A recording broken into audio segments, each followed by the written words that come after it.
గాంధీ భవన్ ప్రజా సమస్యల పరిష్కార కేంద్రంగా నిలుస్తోంది. మంత్రులతో ముఖాముఖి కార్యక్రమంలో వచ్చే సమస్యల పరిష్కారంపై పార్టీ రాష్ట్ర నాయకత్వం ప్రత్యేక దృష్టి సారించింది.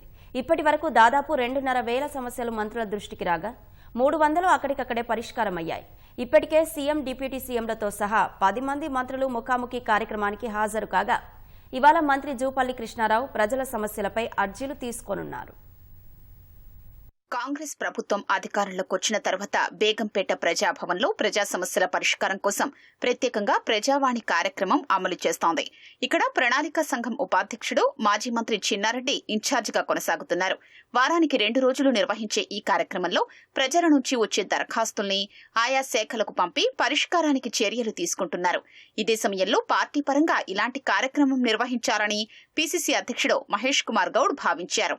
ఈ మేరకు గాంధీ భవన్లో మంత్రులతో ముఖాముఖి కార్యక్రమాన్ని వారంలో 2 రోజులు నిర్వహిస్తున్నారు. దరఖాస్తుని స్వయంగా మంత్రులే స్వీకరించడం, తక్షణ పరిష్కారానికి అనువైనవి ఉంటే సంబంధిత అధికారులకు ఫోన్ ద్వారా చెప్పి పరిష్కరిస్తూ వస్తున్నారు. దీంతో గాంధీ భవన్ కు పెద్ద సంఖ్యలో జనం క్యూ కడుతున్నారు. ప్రతి వారం బుధ, శుక్రవారాల్లో కార్యక్రమం నిర్వహించాలని నిర్ణయించిన మంత్రుల వెసులుబాటును బట్టి నిర్వహిస్తున్నట్లు పీసీసీ వర్గాలు వెల్లడించాయి. ఇప్పటి వరకు సీఎం రేవంత్ రెడ్డి, ఉప ముఖ్యమంత్రి భట్టి విక్రమార్క, మంత్రులు పొంగులేటి శ్రీనివాసరెడ్డి, తుమ్మల నాగేశ్వరరావు, శ్రీధర్ బాబు, ఉత్తమ్ కుమార్ రెడ్డి, పొన్నం ప్రభాకర్, సీతక్క, కొండా సురేఖ, దామోదర రాజనరసింహలు ముఖాముఖికి హాజరయ్యారు. ఇప్పటి వరకు దాదాపు 2,500 దరఖాస్తులు రాగా 300 వరకు సమస్యలు అక్కడికక్కడే పరిష్కారమైనట్లు గాంధీ భవన్ వర్గాలు పేర్కొంటున్నాయి. వచ్చిన దరఖాస్తుల్లో అత్యధికంగా ఇందిరమ్మ ఇళ్లు, భూ సమస్యలకు చెందినవే ఉన్నాయి. ఉద్యోగ, ఉపాధి, పెన్షన్లు, ఆరోగ్య సమస్యలపై దరఖాస్తులుచ్చాయి.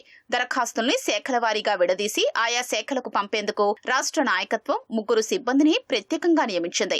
ప్రజల నుంచి వచ్చిన దరఖాస్తుల్ని ఆయా శాఖలకు పంపేటప్పుడు పీసీసీ అధ్యక్షుడు మహేష్ కుమార్ గౌడ్ లేఖను జత చేస్తున్నారు. ఈ కార్యక్రమం మరింత బలోపేతం చేసేందుకు పీసీసీ అధ్యక్షుడు మహేష్ కుమార్ గౌడ్ మంత్రులతో సమావేశమై పరిష్కారం చేసేట్లు సూచిస్తున్నారని పార్టీ వర్గాలు వెల్లడిస్తున్నాయి.